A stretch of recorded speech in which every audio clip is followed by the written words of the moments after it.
கருமையானவர்களே, ஆண்டவராய் இயேசு கிறிஸ்துவின் இனிய நாமத்தில் உங்கள் யாவருக்கும் என்னுடைய அன்பின் வாழ்த்துக்களை தெரிவிப்பதில் மகிழ்ச்சி அடைகிறேன்.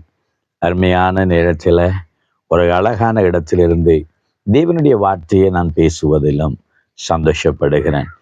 தேவன் இந்த நாட்களிலும் உங்களோடு கூட இருந்து உங்களை ஆசீர்வதித்து நடத்துவாராக.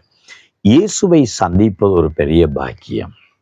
இயேசுவை நம் உள்ளத்தில் ஏற்றுக்கொண்டது ஒரு பெரிய பாக்கியம்.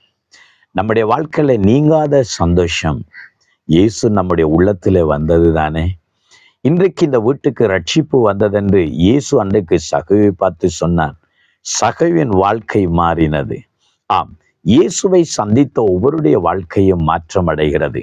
அவன் உள்ளத்திலே ஒரு புதிய மாற்றம், வாழ்க்கையில் ஒரு பெரிய மாற்றம், நடையில அவருடைய பேச்சுக்களிலே ஒரு மாற்றம் வருகிறது. அப்படி மாற்றத்தை உங்களால் உணர முடிகிறதா?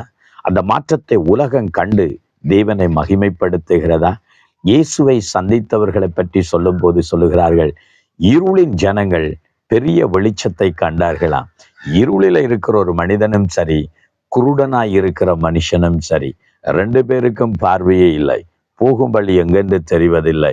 அவர் 2 பேரும் அங்கே குருடர்களாகவே வாழ்ந்து கொண்டிருக்கிறார்கள். ஆனாலும் தேவனை சந்தித்த மனிதனுடைய வாழ்க்கையில ஒரு பெரிய சந்தோஷம். அதைத்தான் அன்றைக்கு சிமியோன் ஆண்டவராய் இயேசுவை சந்தித்தான். அவருடைய பிறப்பை கண்டுகொண்டான். இரட்சகராய் இயேசுவை தன் கரங்களில் ஏந்தி கொண்டான். அவருடைய வாழ்க்கை எப்படி மாறினது தெரியுமா? சிமியோனுக்கு மிகுந்த சந்தோஷம். நாங்கள் அங்கே வாசிக்கிறோம்.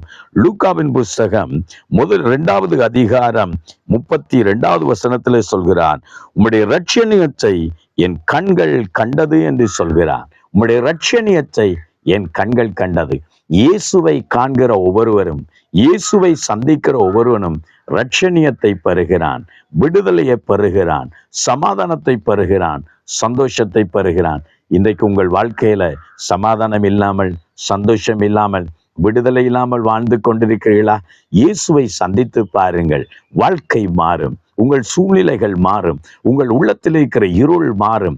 நீங்களும் இரட்சணியத்தை காணும் போது மிகுந்த சந்தோஷம். இருளிலிருந்து வெளிச்சத்தை காணுகிறதை போல, குருடன் பார்வை அடைந்ததைப் போலவே உங்களுக்குள் ஒரு மிகுந்த சந்தோஷம், மிகுந்த சமாதானத்தை ஆண்டவர் கொடுப்பார். இது காலவரையந்தும் இயேசுவை நீங்கள் சந்திக்காமல் இருந்தால், இன்றைக்கு இயேசுவை என் வாழ்க்கையில வாரும் என்று சொல்லுங்கள்.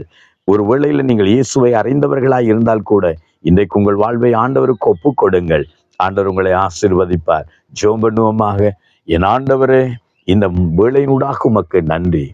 உம்முடைய இரட்சணியத்தை என் கண்கள் கண்டதென்று சிமியோன் சொன்னதை போல நாங்களும் உம்மை பாடி மகிமைப்படுத்துகிறோம்.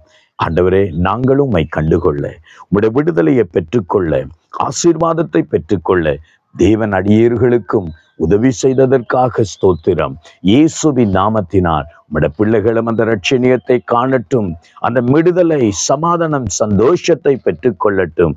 இயேசு கிறிஸ்துவின் நாமத்தினால் ஒருவரை நான் ஆசீர்வதித்து ஜெபிக்கிறேன் நல்ல பிதாவே.